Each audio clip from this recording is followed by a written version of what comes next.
was told I wasn't American enough. I don't even know what the hell that means to this day. I'm 32 years old. I wasn't this enough. I wasn't that enough. But you know what? It never discouraged me. I've always had a very extremely dark sense of humor.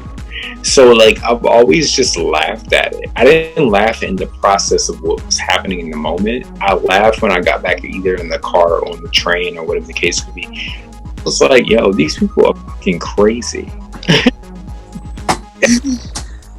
I'll make something up, and then I did. And that was that.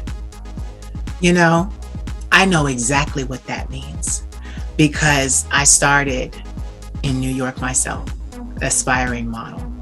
And that was after Barbizon because I wanted to know the brass tacks of how to fold a suit jacket and how to tie a tie. So I went to a modeling school. And then after I came out of the modeling school, I went to New York and I tried to go to castings as well. I can tell you immediately, because they told me that you're not American enough. It just means that you have a European look. Your size, your frame. Said that. Mm-hmm. That's so weird that you say that. My publicist said that. Mm-hmm. That's weird. No, my publicist now said that. Mm-hmm. She never mind. But like, what do you mean by that?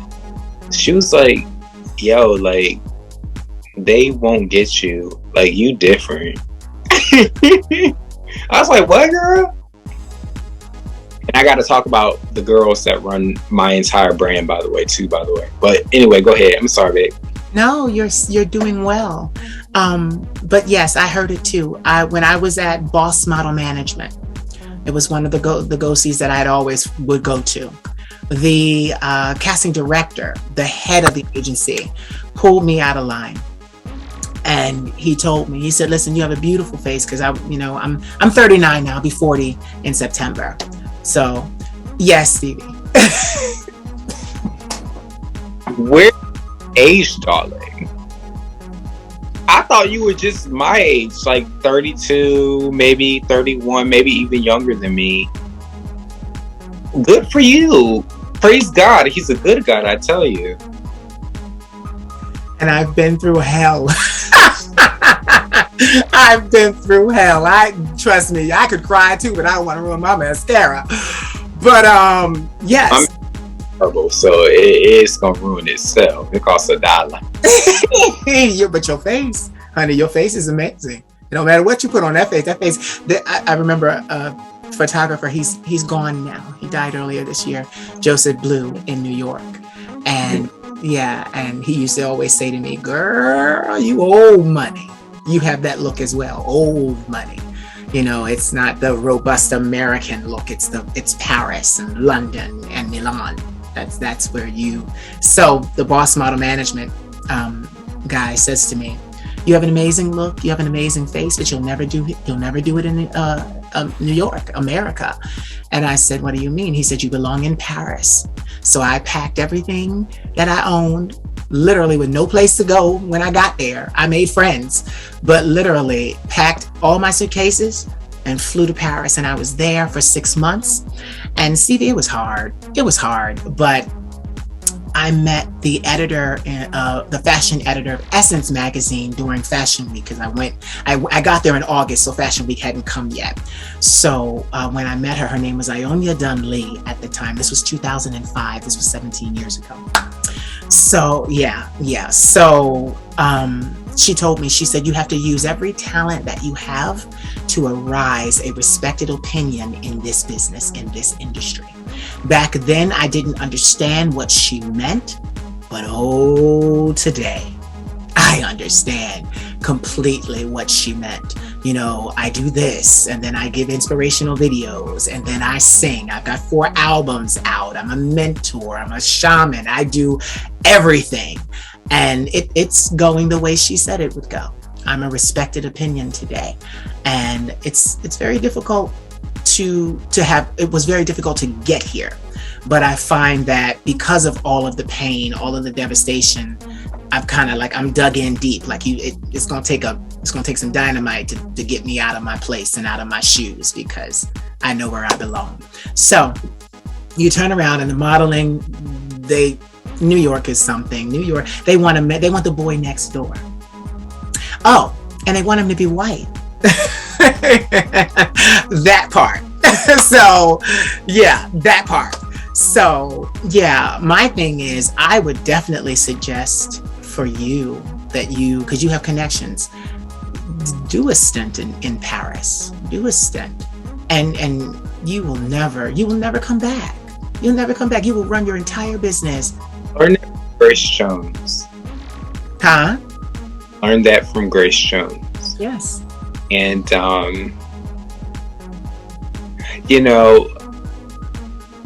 early in my career, I did do that. I have a story that I also never shared again.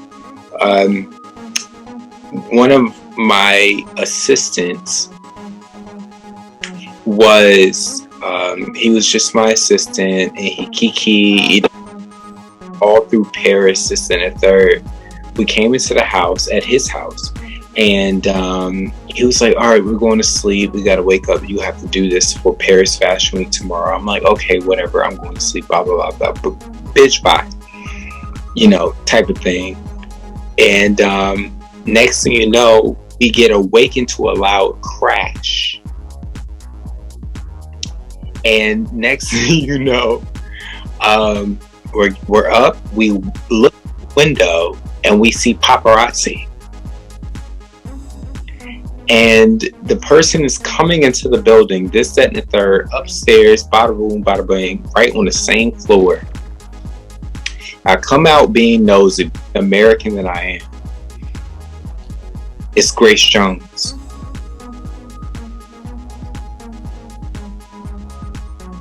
She was literally staying. How dare her? But staying on that floor, and that was her apartment in the middle of the city. And I don't even want to call them apartments. They're more like condo lofts. I don't know what, something ridiculous.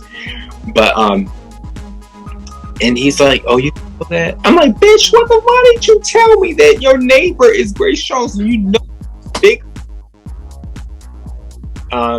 Anyway, and that was that. But there's a before story behind that too. On MySpace days, remember MySpace? I just happened to know Grace Jones' son for years, for like 7 years. Yeah. The world and how things work is so crazy. I can't make this up. It's crazy. I think I was destined to do what I'm doing. As I told you when we started. Yeah, as you said. As I told you when we started. You said it very clearly. Yes, I did. When you because you don't, the thing is that you keep these stories sometimes in your mindset, and you don't really do much out loud because you don't share them with people. But the thing is that when you say it out loud, you're like, oh my God. I think I was meant to do this. The connections are way too specific. Yeah. But you know what it is too? Say it again.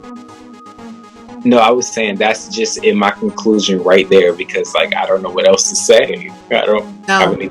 No. What I love is that my grandmother had this poem, because my grandmother's a school teacher. Well, she's retired now. She had this poem, and it talked about greatness. And it says, some people are born into greatness, and then some people have greatness thrusted upon them. And the great thing about you and I is that we're both. We were born into greatness, and then we've had greatness thrusted upon us. I shouldn't be sitting here talking to you right now. Not at all. Not with what I've been through. I live with bipolar type 1. I live with PTSD.